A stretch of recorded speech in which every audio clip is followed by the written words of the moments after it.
Okay, another thing that you can do is you can print out something a number of times.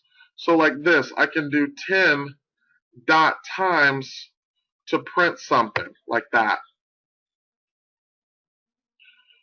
You can also write it this way. It's another way to write it like that. I go 24 divided by 4, and now just like Python, if you go 14.0 divided by 5, he's going to give you back the result as a floating point. So if, just like Python, if you talk to him in whole numbers, he'll talk back to you with whole numbers. If you talk to him with numbers that have decimal points, we call those floating points, he'll talk back to you that way.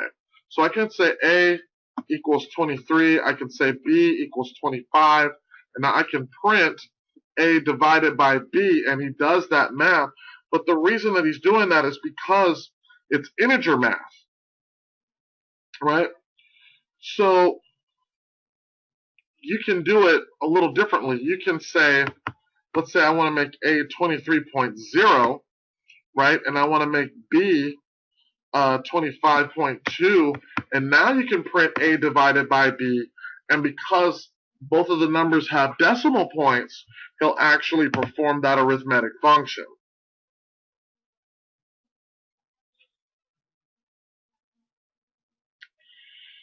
Okay, the last thing you can do is you can tell a variable to take in data from multiple lines.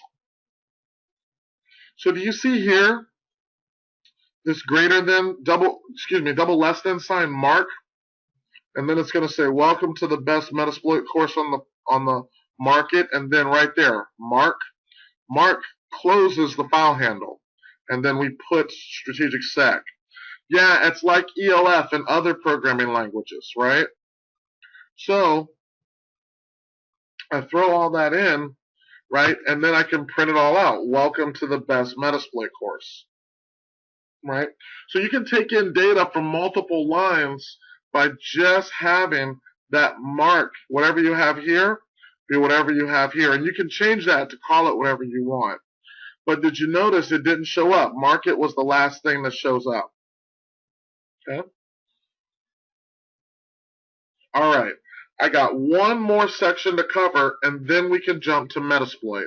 So I'm sorry that I spent so much time on this stuff, but I want you to understand so that when you're reading Metasploit code, it's a little easier to follow, okay? All right, so next thing I'm going to do is I'm going to go A equals 4, B equals 6, and then I'm going to do some puts. So I'm going to go puts, and you notice, guys, whenever you see these, and the quotes have curves, see how the quote looks like that? Okay, that's going to be a quote that doesn't work. So if you look, can you tell the difference that these quotes are straight?